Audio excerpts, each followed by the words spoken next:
The following program is a production of Pioneer Public Television.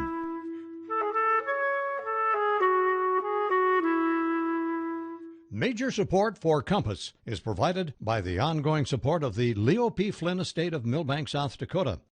Additional support is provided by the Southwest Minnesota Private Industry Council, promoting Southwest Minnesota as a place rich with opportunity. Come for the jobs, stay for the lifestyle. More information at swmnpic.org.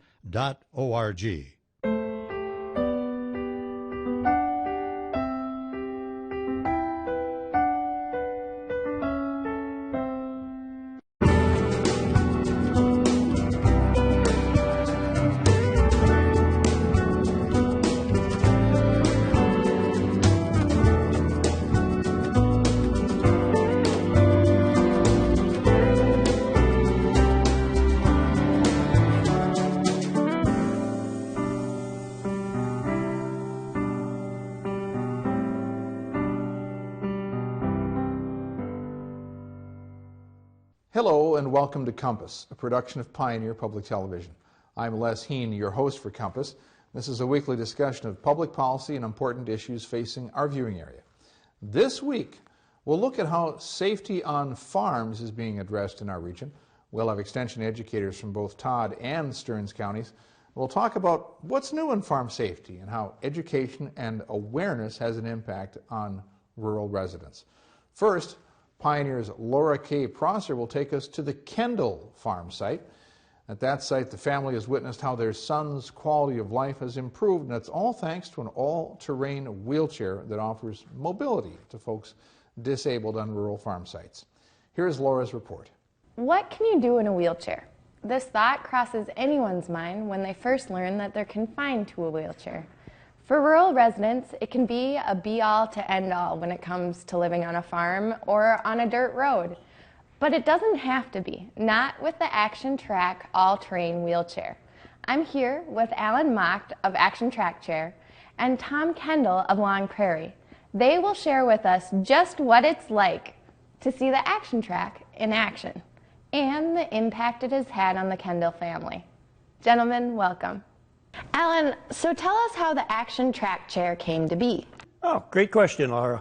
Action Track Chair actually started in 2008, and it was an idea that Tim Swenson had to create an all-terrain wheelchair that would allow his son Jeff, who was paralyzed from an automobile accident, wanted to allow Jeff to get back out, get off the cement, get off the sidewalk and the driveway, actually be able to go back out into the wilderness to go hunting and fishing again. Well, shortly after Tim started to refine the chair for his son Jeff, others started to come forward, and quickly they convinced Tim that this is not just a chair or not just a need for his son Jeff, but a need that a lot of other people could benefit from.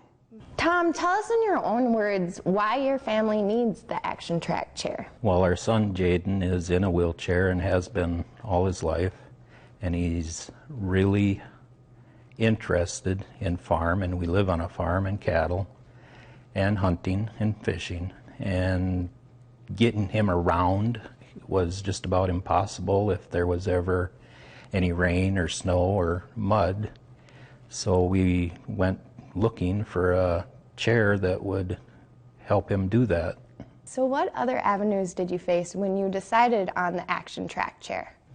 Well, part of the process is trying to figure out how to pay for one, and insurance companies will fund for a power wheelchair, but they wouldn't fund for a track chair, and none of their power chairs would handle the farm life and help Jaden, and none of them had the stand-up abilities either.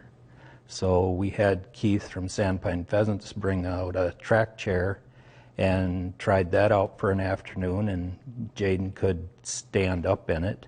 He could dump a pail of feed over the fence and just about go anywhere he wanted to on the farm. Now each chair is different, so what kind of thought went into the design and then the selection process? So the chairs are designed and tailored around different abilities that an individual would have. For instance, in Tom and Jaden's situation, Jaden has the Action Track Stander, which is our stand-up model of wheelchair, which is a very, very good choice for Jaden because he's very active. He likes to be out hunting.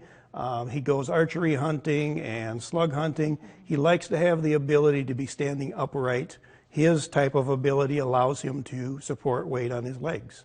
So what was it like seeing Jaden stand up and actually get involved with the farm again? Well, it's something he hadn't been able to do, you know. Before it was you'd have to push him or get him on a four-wheeler if that was possible to do anything on the farm. Now I can send him out and he can do his own chores.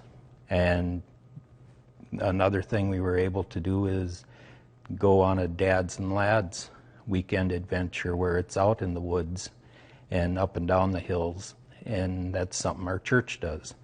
So being active and being able to participate in all the functions of our church family and our home life, he can do it now. Now, is this everything you have hoped for, Alan, from the Action Track chair? It's very, very heartwarming for me to see what Jaden has done. You know, for example, he has his outdoor responsibilities, taking care of farm animals, and I can clearly see that prior to him having the Action Track Stander, he could not accept that level of responsibility at all. Yeah. So now he's much more independent. He's got the freedom to go out, take care of his farm animals, do the chores, feed and water, as well as we talked earlier about going hunting. So for me, it gets to be a very, very fulfilling occupation that I'm in, seeing that the chairs actually come around and help the family so much. And have you gotten everything out of the chair for your son and family that you wanted, Tom? Yeah, our goal is to make Jaden independent, and to be able to do that, it's been a godsend, you know. Alan, Tom, thank you so much for joining us. That's it for us in Avon, Minnesota. I'm Pioneer's Laura K. Prosser. Back to Les in the studio.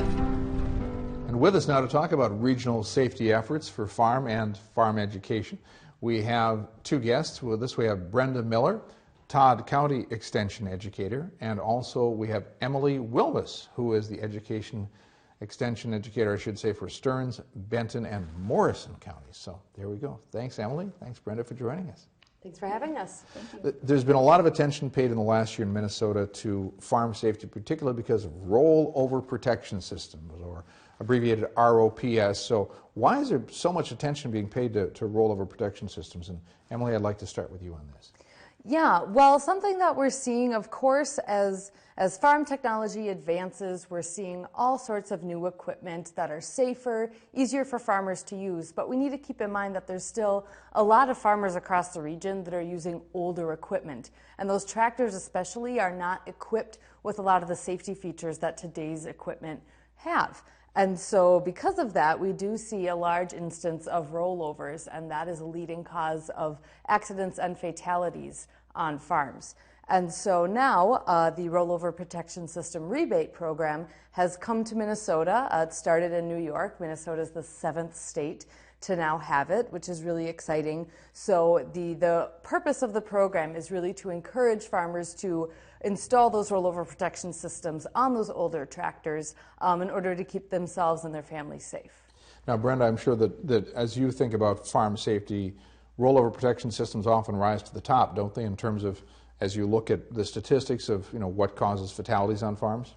Yeah, and not to say that they're going to save everyone, but it has seen a huge increase in the number of lives saved because of the addition of the rollover protection systems. And for people who might not be familiar with them, largely what we're talking about is if they drive down the road and they see someone mowing, for example, and they see a steel bar, could be tubular steel, might not be, that goes up and over where the driver of the tractor sits, correct? Correct. And this is the sort of thing that tractors can either come out with these new, or in the case of older tractors, I think tractors prior to about 1967 or so, they really weren't even offered, so it's a matter of retrofitting, right? Correct, yes. And there are programs out there and people that will help you retrofit that, like actually put it on your tractor. And so we have a place there you can call. It's the ROPS hotline, and they will set you up and get you all taken care of. Okay. So the ROPS hotline, is this something operated by the Extension Service or through other organizations? It is not It is not through the extension service. Okay. No. But it's, again, it's, I think Washington State was one place where, for example, where there was a lot of attention paid to this. New York State being another, correct? And so that's, the system seems to work, and it seems to be helping to get more farmers to adopt the systems, right? Yes, and hopefully it continues to spread. You know, hopefully we have 8, 9, and 10 in more states, you know, after this. Yeah, and are the rebates there in large part because putting the additional parts on can be quite expensive? Emily? I think there is a cost, of course, and right now farmers are not spending more than they need to on anything, of course. But I think, too, it just also is a good way to motivate and encourage people to still do it. It's more saying, hey, why not do this? We have this money available to rebate to you if you're willing to take this step, you know, to have safer equipment. Sure. You know, mentioned safer equipment. A lot of people who grew up on farms or worked on farms years ago will remember that so much of what they had to do was, you know, very labor intensive in terms of you were, you know, next to the machinery, you were aside the machinery, and now with a lot of bigger equipment, you know, and cabs, you know, you're not necessarily in harm's way as much. So, you know, if you're not in harm's way as much on some of those bigger equipment, you know, why is farm safety still such a big concern? Brenda? I think, you know, with the bigger equipment sometimes comes bigger challenges, and a lot of things within tractors haven't changed. You still have the power takeoff shafts. You still have to back up and hook equipment onto that tractor. And so there's a lot of things that's changed, but now there are some things, like a lot of newer equipment have the buddy seats, so you can have somebody ride along with you, but that's definitely a no-no. And if they don't have the seat, you know, don't have an extra rider. But, you know, with a bigger tractor or combine, that's a lot bigger area. You have to look around, you know, you have a bigger area. If you're trying to turn, you have to make sure you have enough room, you know, and you can't really squeeze between, you know, some places as easy as you would maybe an older tractor. Sure. And the other thing about bigger equipment, from what I understand, is that it's also a more serious road issue for people, right, in terms of the width of the equipment, seeing the edges, and so it's not just the farmers themselves, but also other motorists recognizing with a hazard. Yeah, absolutely. So that's something we talk a lot about. It's something I've spent a lot of time trying to educate the public about is sharing the roadways, and it falls on both the farmers and the other motorists on the road to be acting in a safe way. And of course, farmers are doing what they can. You know, you see a lot of them, you know, on the shoulder if they can be. Of course, if there's a soft shoulder concern, they can't be doing that. And some drivers kind of recklessly are going around them and not paying much mind to that, or on field approaches, not paying attention to equipment that may be entering or exiting. And so I think it's really important for everybody to be mindful of sharing the road, and of course we know there's the slow moving vehicle emblems that should be, by law, they need to be on the back of all equipment traveling below 30 miles an hour. So that is something that farmers can do to be proactive and to help keep the public safe, but hand in hand with that is also the public being mindful and acting in a safe way as well. And particularly during spring and fall, because of course, you know, as farming has changed, we've seen more crop-intensive things where people are doing a corn and soybeans rotation. There's a much more intensive spring and fall, perhaps less activity in midsummer, but during those shorter days in spring and fall, that things get even more challenging. Yeah, absolutely. That's really when we are trying to encourage people the most to be safe is during spring and fall, because that's when they're going to be seeing that equipment on the road most likely. And Brenda, I know you talked about in Todd County, for example, there's the additional issue of Amish farmers, and of course they're using horse-drawn equipment, and that brings another part of farm safety to light. Yes, and so Amish buggies, you know, they're a lot slower moving than some tractors are, and they have the slow-moving vehicle sign on the back, and they also have the red and white reflective tape, which really helps to see at night. But you do have to be mindful, and they are being drawn by an animal, so that brings in a whole different degree. And so when I drive on the roads up there, all motorists that I see usually slow down and kind of go around the buggy and stuff, but not all the times can you do that. You can't always go around because there might be someone coming from the other way. And they don't have blinkers like some of the new equipment have. Sure. So, and that goes with the old equipment too, kind of banking off what you guys said. The newer equipment is equipped with blinkers and lights and things like that. But the older equipment, you know, the old Farmall M's and stuff, they don't have those lights. And so when you're coming up behind somebody and maybe they're getting ready to turn, but they don't have a blinker, so you really have to be mindful of seeing if there's a field approach that they might go into. Sure, and all of these things we've talked about so far have sort of focused on the idea of being on a road, whether it's roll-out protection systems, which are quite often mowing and ditches, or whether it's Amish, or whether it's large equipment. Let's go off the road for a minute and onto a farm site itself. What are we seeing there that we really need to be concerned about for farm safety? Emily? Well, of course, equipment in general, whether it's on the road, in the field, on the farm site, that's the number one cause of accidents and fatalities. So tractors, also being really mindful of things like grain trucks, gravity boxes, you know, children especially, they've been sucked in and suffocated to death in those types of equipment. And so anything like that, anything that is big and has a lot of moving parts, and especially with related to grain movement, you know, those parts are moving and the grain is moving, and so you can be sucked in, pulled under, all of those. And on that same vein, grain bins themselves. So if you're vacuuming out grain, if there is a grain crust on the top because it started to mold and rot and you're walking on it, you can collapse into the empty void of the grain bin. There can be an avalanche of grain if some of it is crusted along the sides as well. So those are big ones we see, you know, anything related to grain bin storage and equipment. And then, of course, livestock too, you know, animals are unpredictable. Even the ones we think we know the best can surprise us sometimes. Well, and of course, farming still is listed, as I recall, among, you know, one of the nation's most dangerous occupations. And so when you talk about awareness and education, are there 3 or 4 sort of core things that you often touch on, Brenda, when you're talking to farmers about education?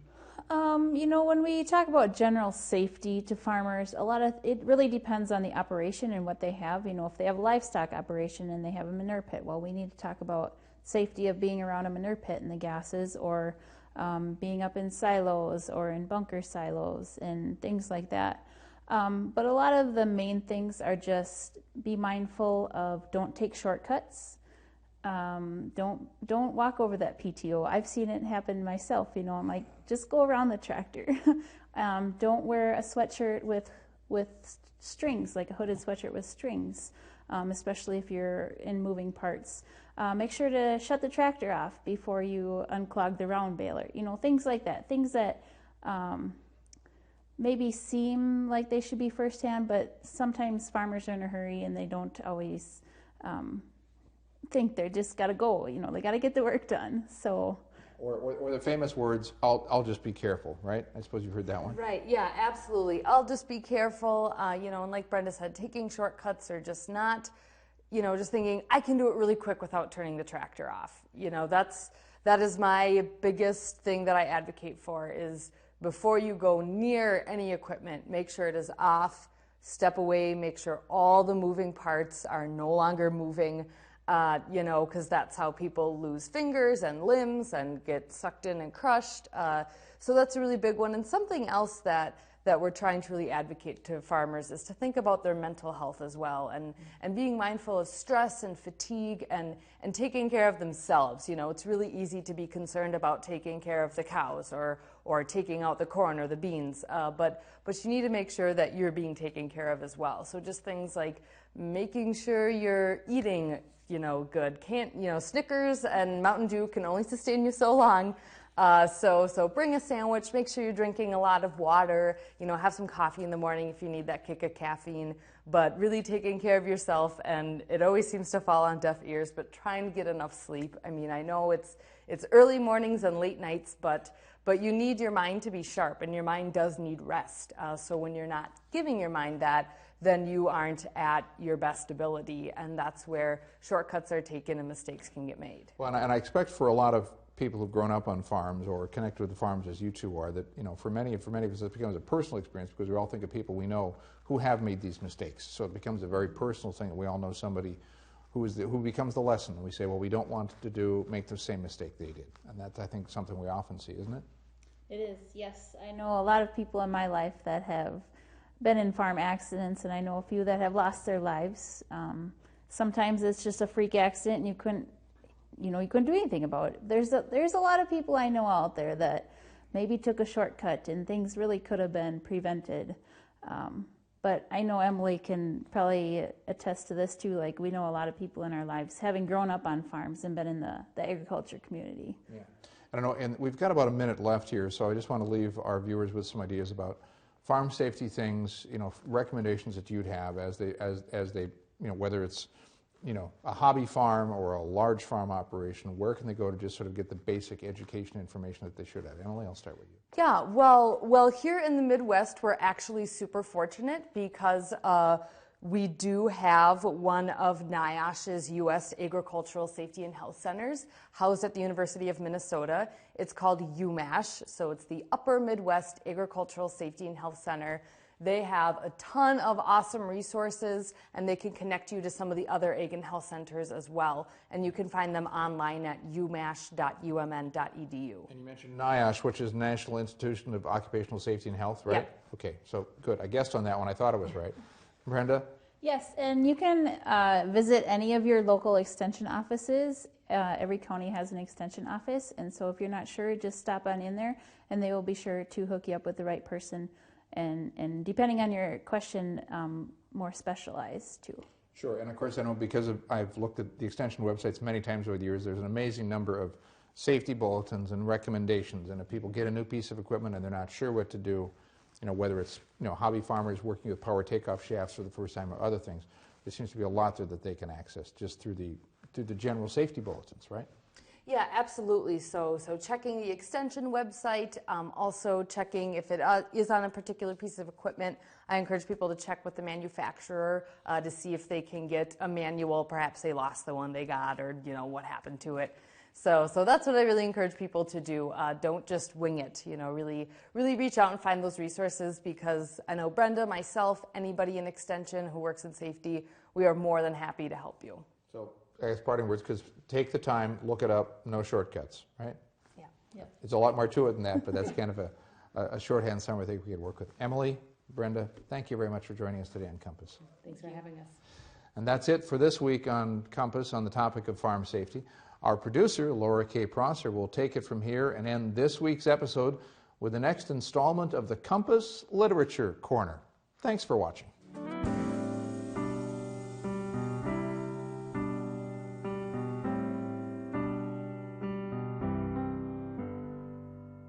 As part of the new segment of the show called the Compass Literature Corner, we will be talking to local authors and writers who have had an impact on this region or whom this region has had an impact on. Today we have a man who got his start as a writer from a complaint he submitted in the email form to his local county agent.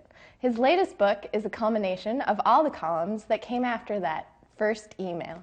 Ladies and gentlemen, I'm proud to say that today's guest is South Dakota resident Jerry Nelson. Jerry, welcome. Thank you for having me. So, Jerry, tell me a little bit about what inspired your book, Deer County Agent Guy. Well, it all started in 1996. We were having an especially wet year, and as a farmer, there's nothing you can do about wet weather except drive around and look at the misery. So one day I was driving around looking at my fields, and some of my land had been so wet for so long that you could see that cattails were beginning to grow where there should have been rows of corn. So I figured out how to use my computer, and I wrote a spoof letter to Mel Klosser, my county extension agent, asking if he didn't know of some cheap and effective herbicide to control the cattails in my corn. And while I was at it, maybe he could help me get rid of all the ducks and power boats out there. They were probably wrecking some corn too. And I didn't address the letter Dear Mel, I addressed it Dear County Agent Guy. And Mel read it, and he thought it was kind of humorous and thought I should get it published somewhere. And my reaction was, you have to be kidding. I've never had any training as a writer or a journalist. But I eventually took his advice and took the letter to Chris Schumacher, who is the publisher and owner of the Volga Tribune, my little local weekly newspaper. Chris looked at it and said, yeah, I'll publish this. Do you have any more ideas? And I said, I don't know, maybe one or two. And he said, well, keep them coming. And what should we call this thing? And I said, what thing? He said, well, this is a newspaper column. What should we call it? And I said, I don't know. I've never done this before. And he said, what's wrong with the letter salutation? Dear County Agent Guy. And I said, fine. And that's all the thought that went into it. So that's been my column for the past 20 years, and now it's a book. That's amazing. Now, I was a columnist myself briefly for a time when I worked in the newspaper, and I know as a columnist, it's kind of hard to come up with ideas week after week, anecdotes, funny little stories. How did you come up with something new every week? Well, that's the difficulty, isn't it? Looking at the blank screen and deciding. But I look at my life and what has happened in my past, or what's happening, like when our kids were small. We have 2 sons, and them growing up on the farm provided me with a lot of material, and they've been in the newspaper a lot more than they would have liked to have been. And my wife and I like to travel a little bit now, and so we put some of our travel adventures in the paper, and people seem to enjoy that too. Well, and speaking of your wife, she is quoted a lot in this book, and as you read the book and read the quotes, you think, man, that's a perfect quote. Do they actually say all the things they say in the book? Well, like my wife would say, she wouldn't say that I'm a liar, but I'm awfully reckless with the truth sometimes. and like many writers, I'll take something that I heard at the seed of it and polish it a little bit and make it a little more perfect. So how do you pick what columns to put in your book? Oh, well, once I made a deal with Workman Publishing to publish this thing. Bruce Tracy, my editor, said, "We need words. How many words do you have?" And I said, "I don't know, 800,000-900,000. They said, "Well, we need about 40,000, so send us some of your better ones or some that maybe you're not so proud of. Send it all." And so I sent him a whole bunch of my columns, and I called Bruce later, and he said, "We're sitting around here reading this stuff and chuckling to ourselves." And that blew my mind, because to think that a writer from eastern South Dakota, a dairy farmer, did this stuff, and these people in Manhattan are reading it and are laughing over it. It just blew my mind, and it was really cool to hear that. So Bruce and I worked together and decided which chapters to include, and he helped decide the order of the chapters too, and I'm very proud of the way it turned out. Now, we realize most of your audience is rural working class individuals, so farmers, county agent people themselves, as you stated earlier before we started this discussion. So what kind of effort went into you finding a way to make it relatable or better explain things to people that are outside that viewing audience? Well, for instance, at one point, one of my editors asked me about these road ditches that we mow. So I had to write a paragraph explaining what a 2-rod road is. And another time I was asked, what are these shelter belts you guys have? And I had to write a paragraph about how the shelter belts are gifts from the homesteaders that came out here and planted trees, so that we have the benefit of those trees now. So I did things like that to make it more accessible to a wider audience. So I think anybody, even from a city, can pick it up and read it and appreciate it. I enjoyed quite a few chuckles at the antics, and I often related it back to the stories my dad used to tell of his time on the farm during the summer and everything else. So what do you hope the outcome of your book is for your audience? What kind of reach do you hope? Well, I hope that people read it and enjoy it and get a little pleasure out of it. And I hope that there are some pieces in there that are a little more of the serious nature, and even those, I think people can get some pleasure from reading them, and I hope that they read them and think, okay, I never looked at it that way. That's what I'm hoping for. Thank you. Thank you so much, Jerry, for coming and talking to us about your book. If you want to find Deer County Agent Guy, it's available in any bookstores as well as on Amazon. And what else, Jerry? Workman.com, Barnes & Nobles, any major bookstore will have it. And that's it for us in the Literature Corner. Please tune in next week for more people, places, and issues facing our viewing area. I'm Pioneer's Laura K. Prosser, and may your compass always point you in the direction of a good book. Major support for Compass is provided by the ongoing support of the Leo P. Flynn Estate of Millbank, South Dakota. Additional support is provided by the Southwest Minnesota Private Industry Council, promoting Southwest Minnesota as a place rich with opportunity. Come for the jobs, stay for the lifestyle. More information at swmnpic.org.